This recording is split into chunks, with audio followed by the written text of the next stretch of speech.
Hey everyone, welcome to my channel. My name is Anu and I'm gonna show you how to achieve this flawless everyday makeup, and I'm gonna give you all the tips and tricks. I'm gonna give you makeup brush recommendation and product recommendation. And if you're a beginner, this video is going to be super helpful for you, so just keep on watching. I always start with my eyebrows because I barely have any.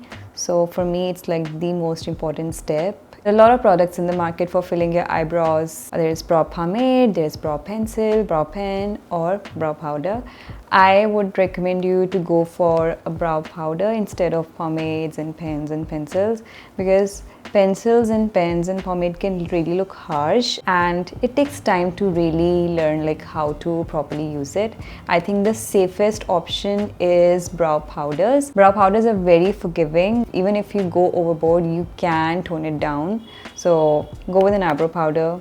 Just skip pomades and pens and pencils. So of course you need a brow powder and an angled brush. I'm just gonna take some product on the brush, tap off the excess, and then I always like to start with the tail because this is where you need the powder the most.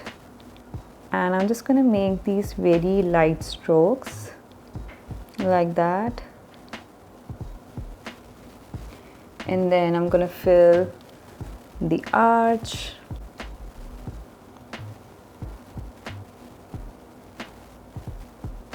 And I'm not putting a lot of pressure, you just need to put ever so slight pressure on your brush like that. Now I'm gonna do the front.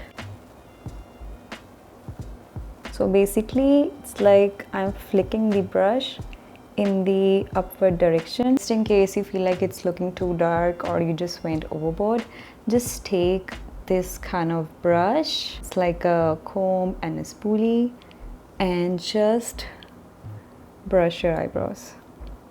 It will take off all the excess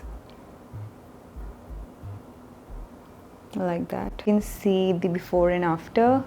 Eyebrows just really defines your face. Now we'll move on to the skin. If you are a beginner and you're doing just everyday makeup, I would not recommend you to go for foundations. Even if it's a light coverage foundation, foundations can look very heavy and very cakey for sure. So just go with a BB cream or a skin tint. My favorite one is this Rimmel Free Moisturizing Skin Tint. I have the shade Vanilla, and just shake it before you apply it on your skin. So I'm gonna just give it a good shake. I'm just gonna pour it on my hand, just a little bit, not too much. Always start with a little. Just take a little bit of skin tint on your finger and apply it on your cheeks. I feel like 3 dots on one side of your cheek is more than enough. I'm gonna apply it a little bit on my nose. And I'm not going to apply anything under my eyes because we're going to go with concealer, and I don't like to layer skin tint and concealer and powder.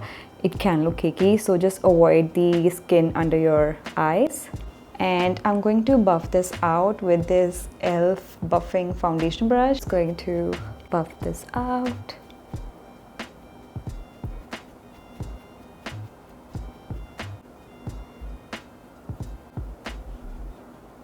So as you can see, it didn't really give much coverage, but it kind of evens out your skin. As you can see, this side, there's a lot of redness as compared to this side. Now moving on to concealer, I would recommend to go for a concealer based on your skin type. You can go for a matte concealer if you have oily skin. Go for a very serum-y based concealer or very dewy concealer if you have a very dry skin type. My skin is pretty dry these days, so I like to go with a concealer that's just really hydrating. My favorite these days is this NYX Bare With Me Concealer Serum. It has a very thin consistency, but at the same time, it has a really good amount of coverage. And a little bit goes a long way with this concealer. So I'm just gonna take like half pump, not even one, just half pump, like this much. I'm gonna take a little bit of concealer on my finger and I'm just going to put it under my eyes like that. and a little bit around my nose because I get a lot of redness around this area. Whatever is left on my finger, I'm just going to put it on my nose and on my eyelids. And now I'm going to take this small fluffy brush. This is perfectly goes under your eyes. I'm just going to blend this out. And don't put too much pressure because the area under your skin is very soft. So don't put too much pressure. Don't hurt yourself. Be careful. So after blending my concealer with that small fluffy brush, I like to go back with my big fluffy brush, the one that I use for my skin tint. And then I just like to roughly just go over all the areas just to make sure there's no skin tint or concealer streaks on our skin. Now we will move on to our lashes. I just literally explained how to curl your lashes and apply mascara, and I completely forgot to put on my mic. It's okay. We have one eye to show you the demo. So I'm going to show you how I curl my lashes and how I use my mascara and which mascaras to go for. So if you have very naturally curled up lashes, then good for you. You don't need an eyelash curler. But if you have straight lashes like me, do not put a mascara without the eyelash curler. I have this Vega one, very standard average eyelash color, to be honest. There are a lot of better eyelash colors in the market like Tweezerman, this Shiseido one. I think there's a Surat one that's really famous. Unfortunately, all these eyelash colors are not easily available in India. So you can go for this Vega one if you want to. I always like to start with the middle part of my lashes instead of the bottom. I'm just going to curl the middle and I just like to pinch it and like to hold it for like 10 seconds. And you can already see my lashes look pretty lifted. But that's just not enough. We need to go to the very roots of our lashes, and again we need to curl our lashes. And I kind of like to just lift my eyelash curler and then pinch it for like 10 seconds like that. And now our lashes look very nice and curled. So there are a lot of good drugstore mascaras in the market, and I don't really feel the need to invest in a high-end mascaras because mascaras gets dry up so fast, like within like 6 months. So just go with the drugstore mascara. There's so many. My favorite brand for mascaras is Maybelline. My favorite Maybelline mascara is this Sky High mascara. It lifts my lashes very nicely. It holds the curl whole day. So it's really good mascara. But for day to day, I like to go with this Maybelline Hyper Curl mascara. It gives a very natural look to your lashes. So I'm gonna use this one today. I'm just going to just run this wand through my lashes because we don't want anything dramatic. And now our eyes look so big. Now let's get back to the face again. If you're a beginner, I would say just skip highlighters and skip bronzers and contours. It can be a little overwhelming if you're just starting out your makeup, so just stick with the blush. So let's talk about blushes, my favorite part of makeup ever. So there are so many different formulas available when it comes to blush.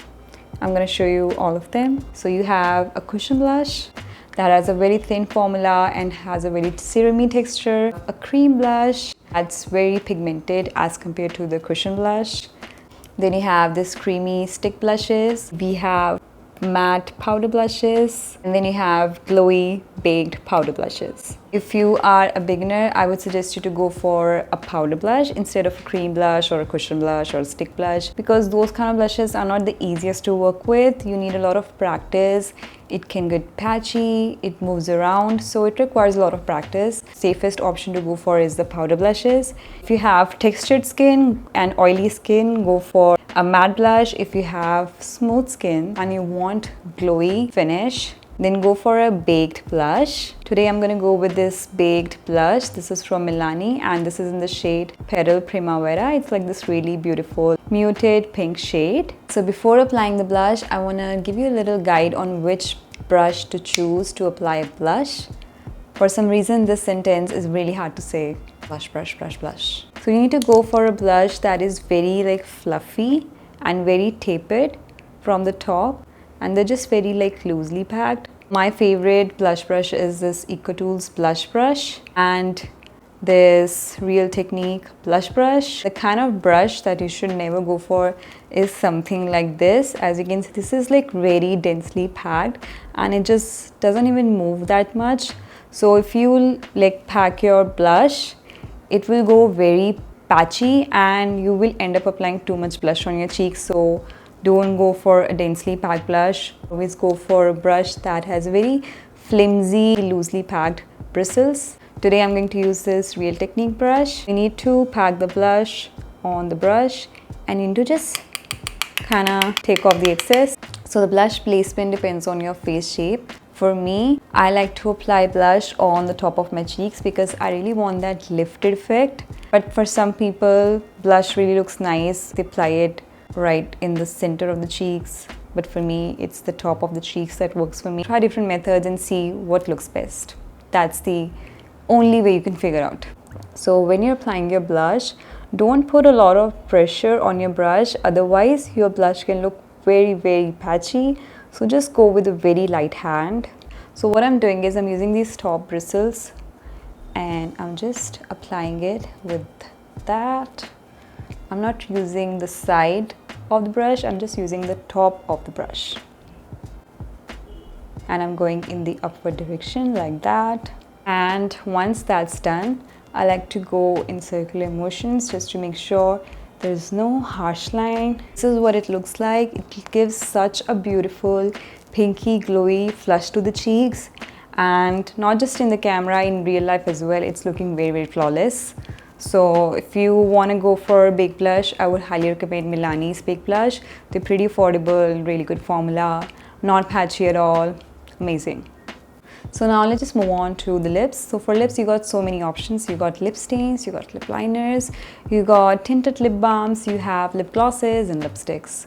If you're just starting out, I would say just avoid lip stains and lip liners and all, because again, it just requires a little bit of practice to really just know how to place it. So I would say just go with the lipstick directly or lip gloss, whatever you like. I always gravitate towards pink lipstick as compared to the nude brown lipsticks because it just looks better on my skin. So just try different shades of lipstick to see which shade suits you the most. For me, pink works the best. When you're using a lip gloss, always take off the excess, otherwise this lip gloss will get all over your teeth. So just make sure you take off all the excess. And for these glosses, like, you don't need to dig in again into the gloss, like one layer is more than enough. And this specific lip gloss, even after you eat something, it's just not gonna completely wash out your lips. It's still going to be there and it just kind of leaves a little bit of stain. Now let's move on to the last part of the makeup, which is the powder. So if you have dry skin, you can totally skip the powder. But if you have oily skin or your skin gets shiny throughout your day, then you do need a powder, especially in your T-zone. As you can see, the center of my face have way too much shine, so we need to cut that out. So there are a lot of powders available in the market. There are loose powders and then you have these compact powders. I like to go with a compact powder because if you are a beginner, powders can be tricky. You can go very overboard and it does not look good. It looks very cakey. So just go with a compact powder. I am using this Rimmel Stay Matte powder in the shade transparent, and I'm going to use this blush brush to apply the powder.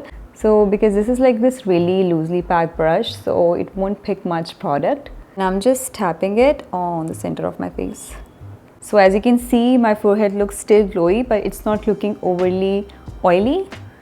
I'm just going to put it on the center of my cheeks as well, and a little bit under my eyes. And I'm just using very light hand because we do not want a cakey base. As you can see, this side looks overly glowy and this side looks very fresh, still glowy but fresh. And this is the final look. It literally takes 5 minutes. It's just that I was filming and talking a lot, so that's why it took time. But if I just do my makeup, I take 5 minutes to do all these steps. Thank you so much for watching this video. I really hope you find it helpful, and please comment down below if you implement this tutorial in your everyday routine, and give this video a thumbs up if you liked it, and subscribe to my channel if you haven't already. And I'll see you soon. Bye.